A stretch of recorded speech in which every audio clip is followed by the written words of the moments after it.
Bom dia. Primeiro, me desculpem um pequeno atraso, problemas técnicos, né? Às vezes eles acontecem, mas estamos aqui para a gente conversar um pouquinho, tá? Sobre o nosso evangelho de hoje. Ontem foi o aniversário de Kardec, um momento de grata satisfação para mim, penso que para todos os espíritas, porque é uma data muito especial, não porque espíritas sejam ligados a simbolismos e ou qualquer outra atividade dessas. Não existe o simbolismo no espiritismo, né? Não existe o simbolismo no espiritismo. Tá? O espiritismo é uma doutrina muito clara, muito simples, muito tranquila, e nós estamos aqui para conversar não sobre o aniversário de Kardec, não sobre as questões mais específicas. Nós estamos aqui para conversar um pouquinho sobre o trecho do Evangelho. Mas, antes de fazer o trecho do Evangelho, né, eu gostaria da gente fazer uma leitura, e depois dessa leitura a gente vai conversar e trabalhar com relação a algumas questões específicas, tá? Que é sobre o mal ou o remédio, certo? Que é sobre o mal ou o remédio, tá?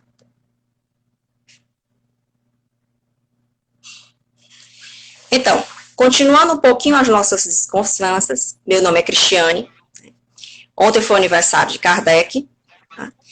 E nós vamos dar continuidade à nossa palestra de hoje. Vamos primeiro fazer uma leitura, e depois a gente vai fazer uma prece, e depois a gente faz a leitura do Evangelho. O dia começou bem animado, com alguns problemas, mas fiquemos tranquilos que a vida é cheia de problema, né? Se ela não tivesse problema, seria muito chata. Então, a leitura que eu escolhi hoje é desse livro bem aqui, tá? Caminho, Verdade e Vida, certo? É um livro ótimo, é um livro que foi escrito pelo médium Chico Xavier, o espírito é Emmanuel, tem muitas lições interessantes, porque ele pega pequenos trechos do Evangelho e ele vai comentar, tá? Então, a gente escolheu uma frase aqui pelo acaso. Outra coisa, espiritismo e espírita não é místico. Ah, você sabe por acaso? Às vezes, mas o correto é o estudo sequencial. Tá? Qual o tema do trabalho hoje? Um desafio. Carta de Paulo, aliás, Atos dos Apóstolos, né? Capítulo 22, versículo 16. E agora, por que te detens? Relatando à multidão sua inesquecível experiência às portas de Damasco, o apóstolo dos gentios conta que, em face da perplexidade que o defrontara, perguntou-lhe Ananias em advertência fraterna: E agora, por que te detens? A interrogação merece meditada por todos os que já receberam convites, apelos, dádivas ou socorros do plano espiritual. Inumeráveis beneficiários do Evangelho prendem-se a obstáculos de toda sorte na província nebulosa da queixa. Se felicitados pela luz da fé, lastimam não haver conhecido a verdade na juventude, ou nos dias de abastança. Contudo, na idade madura, ou na dificuldade material, sustentam as mesmas tendências inferiores que lhes marcavam as atitudes nos círculos da ignorância. Nas palavras, exteriorizam sempre grande boa vontade. Entretanto, quando chamados ao serviço ativo, queixam-se imediatamente da falta de dinheiro, de saúde, de tempo, de forças. São operários contraditórios, que ao tempo do equilíbrio orgânico exigem repouso, e na época de enfermidade corporal alegam saudades do serviço. É indispensável combater essas expressões destrutivas da personalidade. Em qualquer posição e em qualquer tempo, estamos cercados pela possibilidade de serviço com o Salvador. E para todos nós que recebemos as dádivas divinas de mil modos diversos, foi pronunciado o sublime desafio. E agora, por que te detens? Vamos nos preparar para a nossa prece. Quem estiver em casa, quem estiver com em trânsito com seu celular ligado, tá? Não precisa fechar os olhos, só se você quiser. A doutrina espírita, como eu falei no começo, ela não é mística, né? Então a gente não tem tanto ritual. Né? Vamos elevar o nosso pensamento a Deus, a Jesus. Que o Mestre da Vida nos abençoe. Que Ele abençoe a todos aqueles que estão necessitados do pão da alma, do pão do corpo.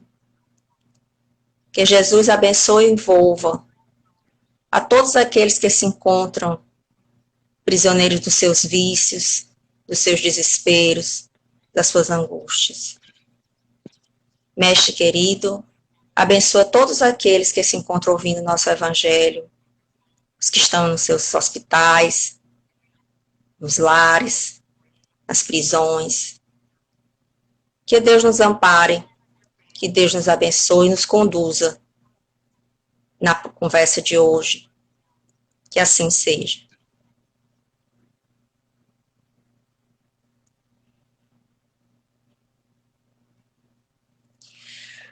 O nosso evangelho tem uma questão interessante, antes da gente começar a falar dele, que eu vou pegar o trecho que eu te disse antes, tá? Desse aqui, do Caminho, Verdade e Vida, que é o seguinte. Caros, a pergunta que Ananias faz é fundamental para todo cristão e para qualquer espírita. E agora, por que te detens? Emmanuel faz uma pergunta que eu acho brilhante. Ele diz que quando nós estamos bem de saúde, de dinheiro, de condição, nós não atendemos ao apelo do Senhor, porque nós não temos tempo. Aí quando a gente está doente, quando a gente está com problema financeiro, a gente não atende o apelo do Senhor, porque a gente está doente e está com falta de condição financeira. Enfim, reclamamos de tudo, só não atendemos o apelo do Senhor. Qual é o apelo do Senhor? É ir para o centro? É ir para a igreja? É ir para isso? É que nos encontremos como ser humano. É que procuremos vivenciar nesse mundo as oportunidades. Emmanuel fala do que são chamados. Ou quem recebeu socorro, ou quem recebeu as bênçãos do alto, ou até provações, processos obsessivos, tudo isso. Nós nos tornamos pessoas muito ingratas. Porque nós acabamos, eu falo nós, porque eu estou me envolvendo nisso, porque nós acabamos não dando retorno de tanta coisa boa que a gente recebe. Nós ficamos sem dar retorno para esses benefícios. E Emmanuel, que é muito disciplinador, ele diz ao final, né, em qualquer posição e em qualquer tempo, estamos cercados pelas possibilidades de serviço com o Salvador. Foi pronunciado o sublime desafio. E agora, por que te detens? O que está acontecendo? Então, trazendo para o centro espírita, e antes de falar, ligando com o nosso evangelho, porque o nosso evangelho de hoje se chama Bem-aventurados os aflitos, o tópico é o mal e o remédio, tá? Do evangelho segundo o Espiritismo. Certo? O mal e o remédio tratam um pouco dessa situação, né? Porque ele pergunta, será a terra um lugar de alegrias, um paraíso de delícias? A voz do profeta não ressoa ainda aos vossos ouvidos? Não, não é um paraíso, não é um local de alegrias. Nós temos algumas alegrias, mas nem todas as alegrias são nossas. Temos momentos felizes e temos momentos muito tristes. Mas Emmanuel nos chama, no que a gente leu anteriormente, que por que nos detemos? Vai ter uma distribuição de sopa, é longe. Vai ter a entrega da evangelização, mas é longe.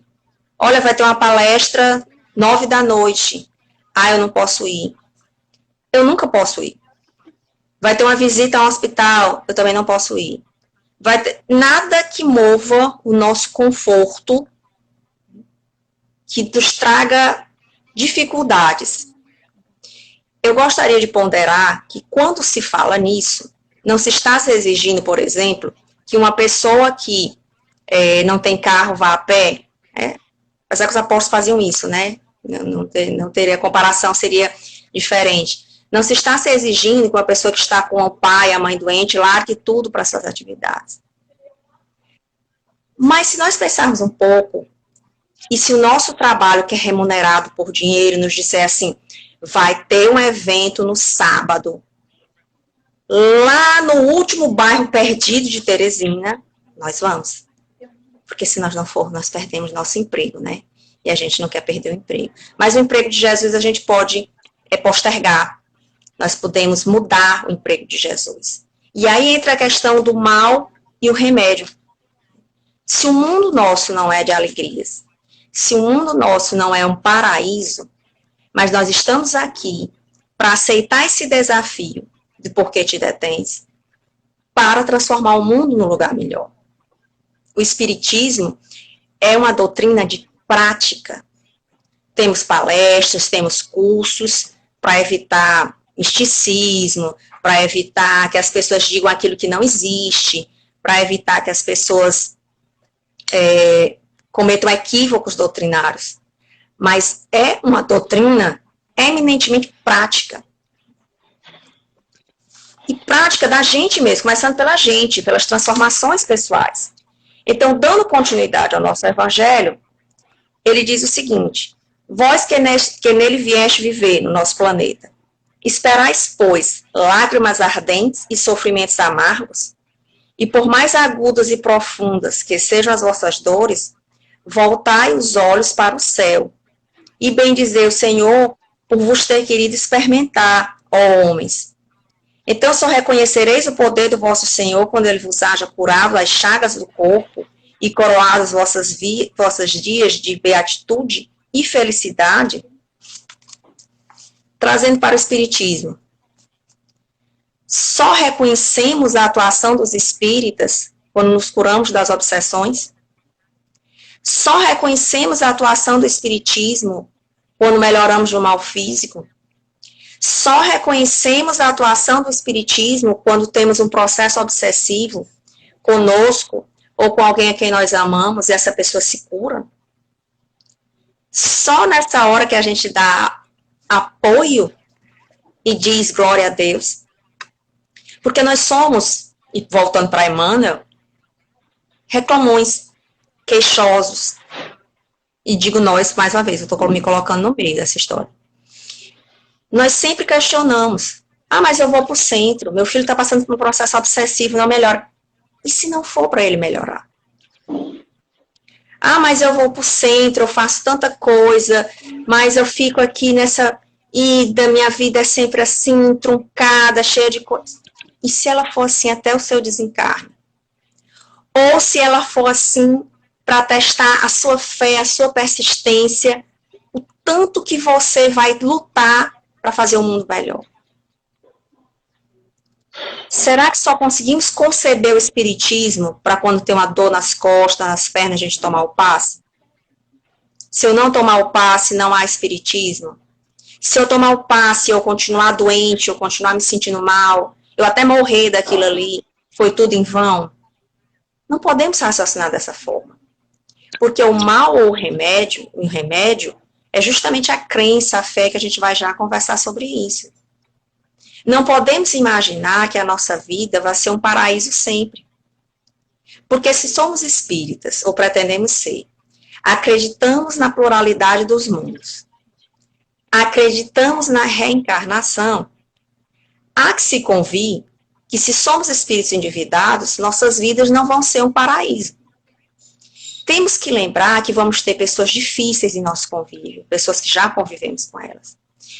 Vamos ter dificuldade no trabalho. E se formos fazer um trabalho do bem, aí é que as dificuldades vão começar. Antes dessa palestra, que a gente estava com algumas dificuldades técnicas, eu até brinquei com a Sueli, que deve estar nos vendo. Eu disse, olha, e a Sueli me disse, hoje é o dia. Eu digo, hoje é o dia. Porque às vezes nós ficamos preguiçosos em relação à doutrina. Ah, eu não posso. Ah, eu não posso. Realmente, algumas coisas você não pode, algumas coisas você não deve. Imagine uma pessoa com problema respiratório grave, né? Indo fazer uma palestra no centro espírita, não há sentido. No momento de Covid, não tem o menor sentido ela fazer uma coisa dessa. Ela seria uma exposição indevida. Ela poderia ficar em casa e gravar como eu estou gravando, ou conversar com outras pessoas, né? Seria melhor. Mas isso nem sempre é possível. Então, a gente tem que dosar, assumir um risco, mas não colocar outras pessoas em risco. Então, o nosso evangelho continua com a seguinte preposição. Então, não reconheceis o seu amor, senão quando vos há adornado o corpo de todas as glórias, e lhe haja restituído o brilho e a alvura. Imitai aquele, e aí ele faz referência a Jó, dizendo, o Senhor me deu, o Senhor me tira. Mas ele continua confiando em Deus. Quando o Senhor nos dá, a gente confia. Quando o Senhor nos tira, a gente desconfia. Ou então, quando o Senhor nos dá, algumas pessoas que interpretam o Espírito de uma forma equivocada, se sentem punidas. Meu Deus, eu estou tão bem. Será que isso vai continuar assim? Meu Deus, por que eu tive essa oportunidade? Eu assumi essa chefia, eu assumi isso. Bom, até onde eu sei, Deus não promove só os maus, né? Ele procura os bons para também ocuparem cargos. Se lhe for chegado uma boa fortuna, como nos diz Kardec, é para você usar bem. Se você está alcançando um cargo, se você tem uma condição financeira boa, é para você utilizar bem. Você não tem por que se punir disso. No mundo de sofrimento, se temos as condições financeiras e intelectuais, não vamos nos punir por isso, mas vamos contribuir, ouvir a frase de Ananias, né? Por que nos detemos? E ir atrás das pequenas soluções que possamos dar para outras pessoas que eu vou conversar mais ao final. Né? Então, nós devemos nos punir por isso. Como o inverso. Não temos as condições financeiras, não temos as condições emocionais, materiais, mas também não vamos ficar reclamando do Senhor, porque o espírita deve ter como pressuposto que nada lhe acontece por acaso. O que lhe acontece, com todo respeito ao livre-arbítrio, são a maioria de coisas que estavam programadas. Agora, também não posso reclamar do mal que eu mesmo causei. E às vezes a gente se esquece disso. O mundo é um mundo de sofrimento? É. Mas imagine que eu estou doente, digamos, em tratamento. É um mal? É. Mas aí eu passo o dia todo reclamando. Eu falo de Deus. Eu me zango. Eu brigo com o médico, eu brigo com a enfermeira, eu brigo com todo mundo em casa. O mal era a doença. Mas eu estou criando um mal maior, criando toda uma atmosfera ruim ao meu redor, criando toda uma atmosfera que não condiz com a melhoria do corpo, e eu mesmo estou criando mal. Eu tenho uma situação ruim, uma vida difícil? Tenho. Tenho direito de reclamar? Tenho. Tenho direito de reclamar. Tenho direito de pensar sobre como é que eu estou passando. Mas também tenho o direito e o dever de ver, eu estou melhorando? Minha situação está assim, mas como eu estou fazendo? O que eu estou tentando fazer para ir atrás? Como eu posso tentar mudar? Então, o mundo é de provas e expiações, mas é para a gente superar as provas, superar as expiações e colaborar com os outros, não piorar. Porque às vezes a gente acha que a gente está ali para enfiar mais a faca no outro. Mas não é para enfiar mais a faca no outro, é para tirar a faca do outro. Mesmo que a gente tenha várias facas enfiadas na gente. E aí ele prossegue. Tá? Até quando vossos olhares se deterão nos horizontes que a morte limita? Quando, afinal, vossa alma quererá lançar-se para além dos limites de um túmulo? Mas ainda que chorasseis e sofresseis a vida inteira, que representem só lá da eterna glória reservada ao que tenha sofrido a prova com fé, amor e resignação. E aí a gente trabalha com um tópico que é o seguinte. Algumas vidas, muitas vidas, serão vidas de sofrimento do começo até o fim. Algumas vidas são muito felizes, aspas, do começo até o fim. Algumas pessoas terão famílias muito equilibradas, outras não. Algumas pessoas terão desenvolvido a capacidade intelectual muito grande, outras às vezes não conseguem sair do básico, têm dificuldade até de escrever. Se a existência nossa é assim, não nos cabe reclamar. Mas podemos atuar dentro do nosso pequeno círculo, ouvindo o chamado de Ananias, porque te detens, e tentando melhorar o outro. Se eu sei ler, Se eu conheço e tenho condição financeira, por que que eu não posso ajudar outras pessoas? Por que que eu não posso procurar um grupo de alfabetização para que pessoas aprendam a ler? Por que que eu não posso verificar as atividades sociais do meu centro espírita ou de qualquer outro lugar, se não tiver no seu centro, e procurar usar as minhas atividades, o meu conhecimento? Nós estamos num tempo de pandemia. Por que que você que é da saúde não faz uma palestra sobre a Covid? Por que que você vai ter que fazer palestra só sobre questões espirituais? Por que não sobre a Covid e espiritualidade? Por que que você não pode discutir alguns temas que são sociais, mas que têm forte embasamento na doutrina espírita, e ajudar outras pessoas? Por que que quando você vai entregar a cesta básica para aqueles que entregam, com os respectivos respeito ao espaço, não pode fazer uma palestra sobre higiene, sobre Covid, sobre crianças? Porque quando retornarmos ao que nunca vai ser normal, né, depois de tanta coisa que nós passamos esse ano, por que não nos dar um pouquinho do nosso tempo? Às vezes tem os momentos que estamos com outras atividades, às vezes estamos com momentos com outras dificuldades, mas às vezes nós temos mesmo preguiça. Vamos para a festa? Vamos. Ah, tem o almoço no centro. Ah, eu não vou, é tão longe. Mas o churrasco no sítio do amigo, nós vamos. É longe, mas a gente vai, né? Porque afinal é um amigo, não vamos desprestigiar o amigo e tem comida. Mas o amigo Jesus a gente desprestigia geralmente. Reitero, eu compreendo que nem sempre isso é possível. Uma semana toda de trabalho, como é que eu vou dar palestra à noite se eu dou aula de 6 da tarde às 10 da noite? Eu não tenho como, mas posso arranjar um outro tempo. Não com palestra, mas com crianças. Porque se o mundo é de dor e de sofrimento, nós estamos aqui para nos melhorar e melhorar os outros. E usar isso para fazer um mundo melhor. Para a gente chegar no mundo de transição e chegar no mundo superior, não vai ser a espiritualidade lá mudando a gente. Somos nós que vamos transformar. Eles nos guiando, eles nos orientando, mas somos nós. Não podemos transferir esse mundo cheio de dificuldades, de horror, de desespero, de coisas muito lindas também, para os espíritos. Olha, dei um jeito, a gente vai virar a transição. Como? Vou jogar um meteoro aqui? Aí vai matar todo mundo? Porque só entende se for assim? A mudança tem que partir de nós. Nós espíritas. Falo de nós espíritas porque estamos numa palestra espírita para um público que deve ser espírita, e se não for espírita, deve estar aqui por algum interesse, né? Então, é isso que nós nos limitamos ao túmulo. Nós não vemos além. Quando passamos por um sofrimento, não gostamos disso, né? Aliás, ninguém gosta de sofrer, né?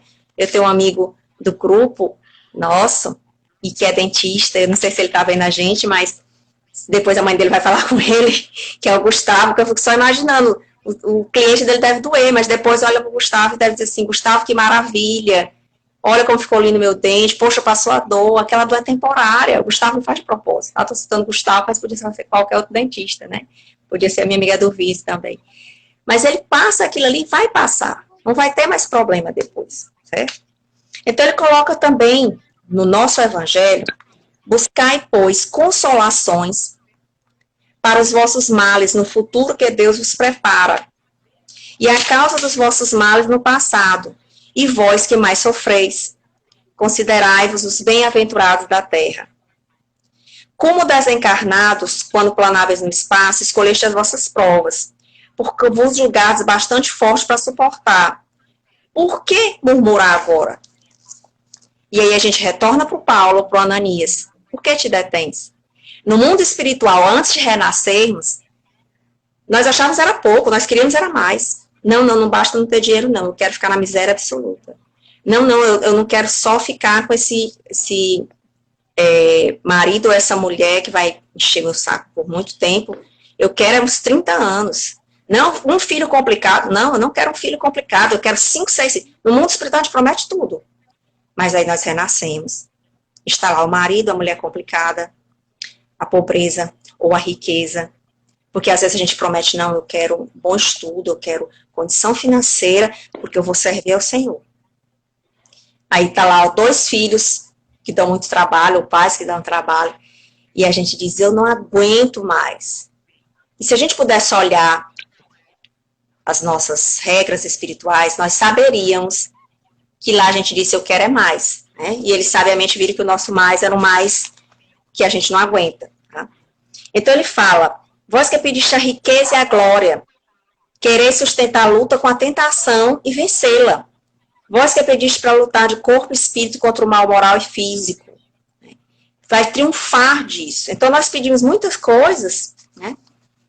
E queremos triunfar disso. Mas para triunfar disso, vem a nossa resposta ao chamado de Ananias. Por que nos detemos? E eu estou falando para mim mesmo. Por que às vezes me detém? Porque tem hora que eu reclamo. E o Bentor deve pensar assim, Cristiane, por favor, né?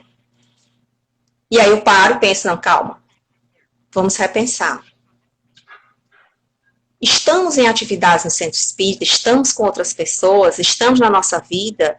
Ah, Cristiane, mas eu estou tão cheio de problema agora, eu não sei nem como ajudar outra pessoa. Sabe aquele WhatsApp que a gente fofoca pra caramba? Que reclama, que manda foto, que faz isso, que dá bom dia? Bom, aquele mesmo WhatsApp você pode mandar para uma pessoa querida, uma frase bacana, espírita. Você pode perguntar no seu grupo se estão todos bem. Você pode mandar uma mensagem para a pessoa amiga. Você pode ligar para ela. Você pode fazer muita coisa de casa. Você pode assistir uma palestra, porque está assistindo você e está assistindo os outros espíritos que estão te acompanhando. Você pode ouvir uma boa música, pode recomendar para um amigo, olha, tem uma música bacana. Pode postar coisas boas, não só post de ódio, de desespero, de falar mal de todo mundo, de só reclamar. Você pode divulgar bons livros, olha, li esse livro é bom. Você pode dar comida para alguém que bateu na tua porta. Eu sei que vivemos tempos perigosos, que a gente não sabe para quem abrir a porta. Você pode contribuir com o centro. Você pode sair de você pode sorrir, né? Chegar num local e você vai sorrir. Tem coisa pior do que a gente chegar no local e tá todo mundo com aquela cara horrível. Dê um sorriso. Não custa nada, só a flexão muscular. Flexão muscular, só isso, nada mais do que isso. E no Evangelho, Santo Agostinho prossegue. Que remédio, então, prescrever aos atacados de obsessões cruéis e de males cruciantes? Só uma infalível, a fé. O apelo ao céu. Se no auge dos vossos mais cruéis sofrimentos entoardes hinos ao Senhor, o anjo à vossa cabeceira vos apontará com a mão o sinal da elevação e lugar que um dia ocupareis. Não nos pergunteis, portanto, qual o remédio que curará tal úlcera ou tal chaga, para tal tentação ou tal prova. Lembrai-vos que aquele que crê se fortalece com o remédio da fé, e aquele que duvida um instante de sua eficácia é punido imediatamente, porque logo sente as pungentes angústias da aflição. Quando nós não temos fé, nós nos tornamos pessoas aflitas. Ou então quando a nossa fé é frágil. Ou então quando a nossa fé só é fé para os dias bons, para os dias ruins, não. Aí eu tenho muita fé, eu estou com uma avó, digamos, com Covid, eu faço muitas orações, eu peço a Deus pela recuperação. Mas ela morreu. Aí a sua fé acaba. Porque você pediu tanto a doutor Bezerra de Menezes, a espiritualidade, eu não sei quem, mas essa pessoa morreu. Porque estava no momento dela morrer. Mas eu rezei, a prece ajudou ela a se desenfaixar do corpo físico. Ajudou a equipe espiritual a ampará-la. Ajudou o seu espírito, nenhuma prece é em vão.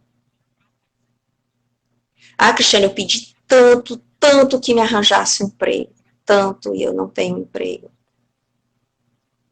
E vamos dividir, né? Porque eu tenho que ver se você não vai atrás do emprego, ou se você vai atrás do emprego e não está conseguindo. E se isso é uma prova, como vai ser? E se for realmente para você não ter aquele emprego que você imagina? A fé não quer dizer a falta de ação, porque a fé sem obras é morta. A fé é ação também. Sim, eu acredito e creio, mais fácil. Oh, que pena daquelas crianças que estão passando fome. Farei uma oração por elas. Sim, eu vou fazer, mas eu posso fazer alguma coisa, eu tenho condição financeira, eu posso ligar para pessoas, eu posso fazer no meu prédio, no meu condomínio, que as pessoas doem alguma coisa? Porque a fé é ativa. Ele nos fala da fé. A fé nos fala de coisas maravilhosas. E nós só temos a agradecer pela fé. Ao final ele diz: o Senhor marcou a todos aqueles que creem. E coloca: os momentos dos mais fortes dores serão as primeiras notas alegres da eternidade. Felizes os que sofrem e choram, que suas almas se alegrem, porque Deus as cumulará de bem-aventuranças. Eu sempre via os apóstolos, né, e lia as partes do Evangelho, principalmente Emmanuel, eu sou uma de Emmanuel, né, há 2000 anos, 50 anos depois, Ave Cristo principalmente, que fala dos primeiros cristãos. E pensava, gente, que coisa corajosa é você descer ao circo cantando. Eu confesso que eu não sei se eu desceria a um circo para ser devorado por um leão cantando. Mas penso nisso. Né? Porque eles desciam cantando porque acreditavam. Acreditavam muito no que estava acontecendo. Acreditavam nas pessoas. Né? E que a gente possa acreditar também. Que a gente possa pensar nessas situações. Que a gente possa refletir nesse chamado de Ananias. Que nós possamos colocar o melhor de nós. Ele nos alerta, Santo Agostinho, na sua parte final, né? Felizes os que sofrem. Mas não é porque Deus esteja feliz com o nosso sofrimento. E não é feliz o que sofre reclamando. É feliz o que sofre porque a gente compreende que aquele sofrimento vai nos fazer bem. Retorno para a comparação anterior. Feliz o que sofre, como no dentista. Eu sofro, mas sei que vai ter um retorno. Mas o nosso retorno não é retorno material, o nosso retorno é da nossa melhoria espiritual. Que possamos nos tornar pessoas melhores. Que possamos ouvir a advertência de Ananias. Que possamos ser a cada dia seres humanos mais íntegros, mais generosos. Não é fácil. É uma vitória sobre nós mesmos.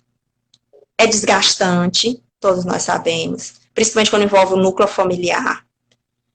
Mas vamos indo, de pequenas vitórias. Não vamos ficar tristes se a gente falhar uma vez. Poxa, Cristiane, tentei tanto ser paciente e fui tudo menos paciente. Mas amanhã a gente melhora. Depois a gente melhora, depois a gente melhora, depois a gente melhora. É um dia de cada vez. Não vamos nos punir também por nos chegarmos aos pés de um São Francisco, né, que é celebrado hoje, de uma vez só. Mas a gente vai tentando. Então a gente vai se preparar para a nossa prece. Vamos, quem quiser fechar os olhos, quem quiser fechar os olhos também não precisa. Né? Nós vamos só pensar em Jesus ou em Deus, fique à vontade, para fazer a nossa prece. Pai de infinita misericórdia, que na tua imensa bondade abençoe todos que estão ouvindo esse evangelho, encarnados e desencarnados. Que na tua luz envolva todos os hospitais, os que estão tratando de Covid ou não, os presídios, os asilos, os locais de dor, de angústia, de desespero. Que a tua paz e a tua misericórdia envolva todos aqueles que se encontram nas ruas, em processos obsessivos. Abençoa as atividades das igrejas que lutam pela paz, pela justiça, pela verdade. Abençoa a nossa nação, que possamos ter momentos mais tranquilos, que possamos ter momentos de paz. Que Deus abençoe a cada um de nós hoje e sempre. Que assim seja. Muita paz. Que tenham um ótimo domingo. Que fiquem muito bem. Que Deus os abençoe imensamente. Né?